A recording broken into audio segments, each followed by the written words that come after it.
ایک مرتبہ درود شریف پڑھیے محبت سے۔ الصلاۃ والسلام علیکہ یا سیدی یا رسول اللہ وعلی آلہ وصحبہ یا حبیب اللہ، نحمدہ ونصلی ونسلم علی رسول الکریم، اما بعد فاعوذ باللہ من الشیطان الرجیم، بسم اللہ الرحمن الرحیم۔ وَإِذَا بُشِّرَ أَحَدُهُمْ بِالْأُنثىٰ ظَلَّ وَجْهُهُ مُسْوَدًّا وَهُوَ كَظِيمٌ آمنت باللہ صدق اللہ مولانا العظیم وبلغنا رسولہ النبی الامین الکریم۔ میں اللہ تعالیٰ کا شکر ادا کرنے کے ساتھ جملہ انتظامیہ انجمن غلامان مصطفیٰ کے جملہ اراکین، جملہ تنظیمات اہل سنت، تمام عشاقان مصطفیٰ کو مبارکباد پیش کرتا ہوں کہ اللہ تعالیٰ نے کرم فرماتے ہوئے ایک مرتبہ پھر آپ حضرات کو سرکار کی آمد کی خوشی کے لیے چن لیا ہے۔ یہ خوشی ہر کسی کے مقدر میں نہیں ہے، کیونکہ جمعہ شریف ہے اور ہمیں بہت مختصر کرنا ہے، تو میں صرف اتنی بات عرض کر دوں کہ انشاءاللہ آپ تشریف رکھیے، بس دو چار باتوں کے فوراً بعد ہی قرہ اندازی کی جائے گی۔ جن احباب نے بھی محترمہ سمرہ ملک صاحب کے فرزند اور جناب ویلکم حبیبی علامہ عدنان مدنی صاحب، یہ دو ٹکٹ ہیں، ایک ٹکٹ علماء کے لیے ہوگا، ایک عوام الناس کے لیے ہوگا۔ ایک بندہ مسافر مدینہ بنے گا، ملک سالار اوان صاحب، یہ محترمہ سمیرہ ملک کے صاحبزادے ہیں، ایک ٹکٹ ان کی طرف سے عوام میں سے ایک آدمی مسافر مدینہ بنے گا۔ آپ حضرات یہیں تشریف رکھیے، آج ہماری دوہری عید ہے، جمعۃ المبارک بھی ہے اور امام الانبیاء کی جشن ولادت بھی ہے۔ تو بس میں اتنا عرض کر دوں، قرآن مقدس کے چند کلمات تلاوت کیے۔ وَإِذَا بُشِّرَ أَحَدُهُمْ بِالْأُنثىٰ ظَلَّ وَجْهُهُ مُسْوَدًّا وَهُوَ كَظِيمٌ۔ آج سوال پیدا ہوتا ہے کہ تم سرکار کی آمد پہ یہ خوشیاں کیوں مناتے ہو، یہ جلوس نکالنا، یہ خرچ کرنا، یہ گلی محلے میں لائٹنگ کرنا، یہ اتنا، کیا یہ وقت کا ضیاع ہے یا پیسے کا ضیاع ہے؟ تو میں اتنی بات عرض کرتا کہ جنہوں بلا تفریق غیرے کسی مسلک کا بھی نمائندہ ہے، کلمہ رسول اللہ کا پڑھتا ہے، میں سب سے مخاطب ہوں جو بھی سرکار کا کلمہ پڑھنے والے ہیں۔ قرآن مقدس یہ تاریخ بتلاتا ہے کہ جب تک میرے آقا تشریف نہیں لائے تھے، وَإِذَا بُشِّرَ أَحَدُهُمْ بِالْأُنثىٰ، جب ان میں سے کسی ایک کو بشارت دی جاتی بیٹی کے ساتھ کہ تیرے گھر میں بیٹی پیدا ہوئی ہے، قرآن کہتا ہے ریاکشن یہ ہوتا ظَلَّ وَجْهُهُ، یہ خبر سن کے باپ کا چہرہ سیاہ ہو جاتا، مُسْوَدًّا وَهُوَ كَظِيمٌ، اپنے ہاتھوں کی انگلیاں دانتوں کے نیچے چبا لیتا، پھر کہتا ہائے میرے گھر میں لعنت پیدا ہو گئی ہے۔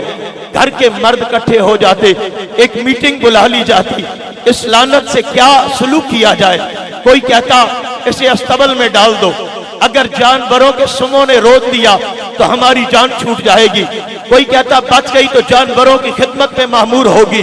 کوئی اٹھتا وہ کہتا کہ جنگل میں درندوں کے سامنے ڈال دو، کل یہ عزت کا گھاٹا بنے، بہتر ہے کہ اس کی بوٹی بوٹی جانور نوچ جائیں۔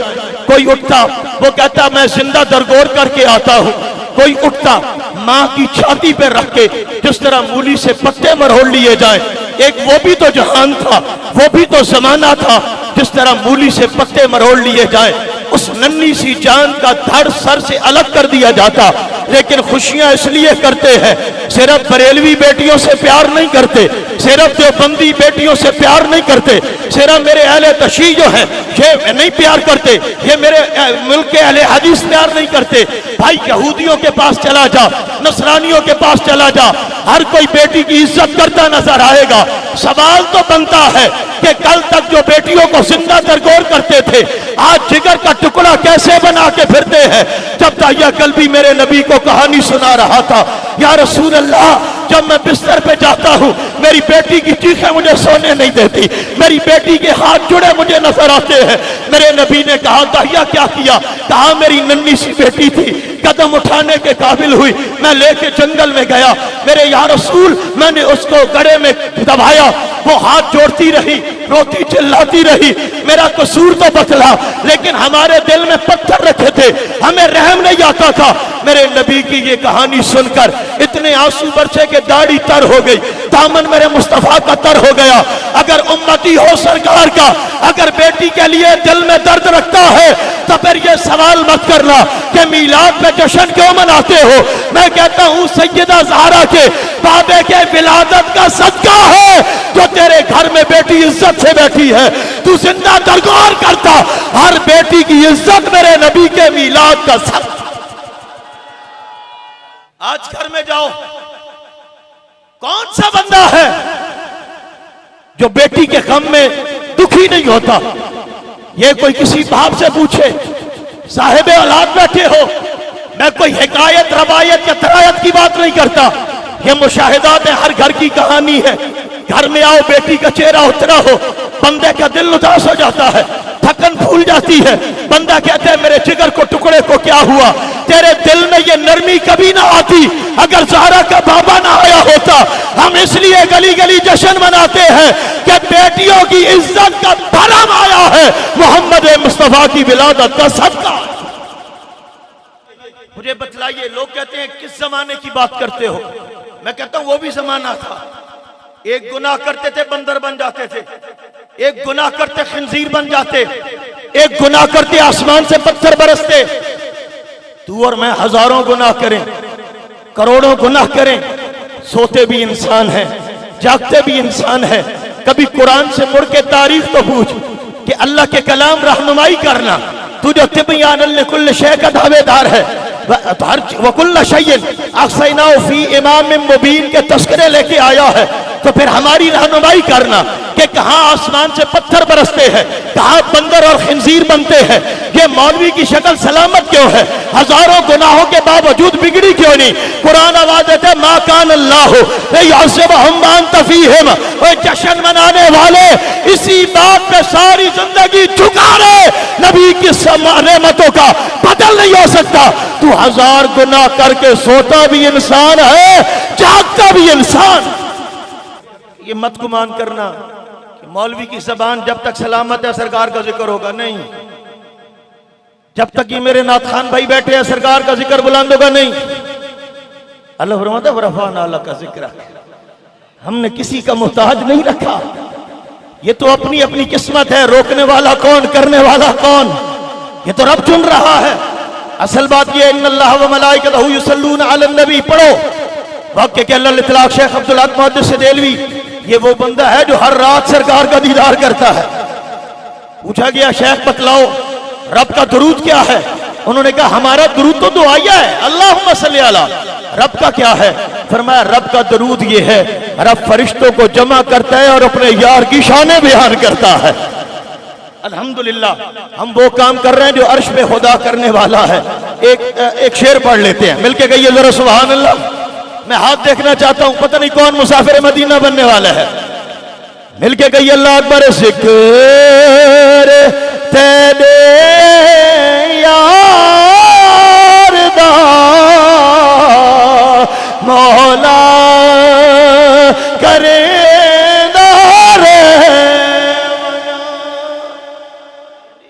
جو بعد والے کریں نہ کریں۔ امام علی بن برہان الدین حلبی کہتے ہیں فلا یمر بحجر ولا شجر الا قال السلام علیکم یا رسول اللہ۔ یہ تیری خوش نصیبی ہے کہ تیرے منہ سے یا رسول اللہ نکلے، نہیں تو رب تو چاہتا ہے پتھروں سے کہلوا دیتا ہے، رب چاہتا ہے درختوں سے کہلوا دیتا ہے۔ مل کے پڑھیے تاکہ اجازت لیں اور دعا کریں اور قرآن اندازی کی جائے۔ مل کے کہیے ذکر تیرے یار دا مولا کرے دارے وجا، مولا تو بھی راضی میں بھی اپنا ہاں کرے دارے۔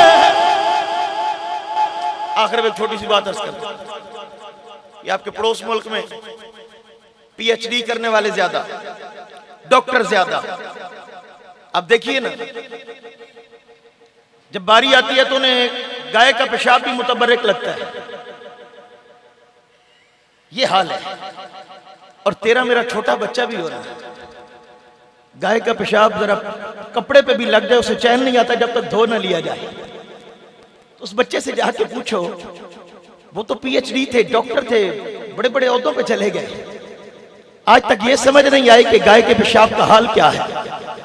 اور تیرا میرا بچہ اگر کپڑا کو دھو رہا ہو تو اس سے جا کے جب پوچھو گے کہ معاملہ کیا ہے، وہ کہتا ہے یہ پیشاب کے قطرے لگے ہیں.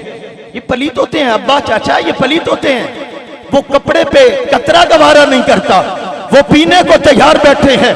اب بھی پوچھو گے سرکار کی آمد کا جشن کیوں مناتے ہو، میں کہتا ہوں وہ بھی تو انسان تھے جو آج تک سمجھ نہ سکے کہ گائے کا پیشاب پینا ہے کہ نہیں پینا ہے. یہ تیرے نبی کی آمد کا صدقہ ہے کہ تیرا چھوٹا بچہ بھی وہ کپڑے پہ گوارا نہیں کرتا. یہ طہارتیں کبھی نہ نصیب ہوتی جو حسین کا نانا نہ. بھائی شکر تو بنتا ہے، شکر بنتا ہے، شکر بنتا ہے. ہزاروں باتیں، لیکن جمعۃ المبارک ہے. اللہ آپ سب کو سلامت رکھے.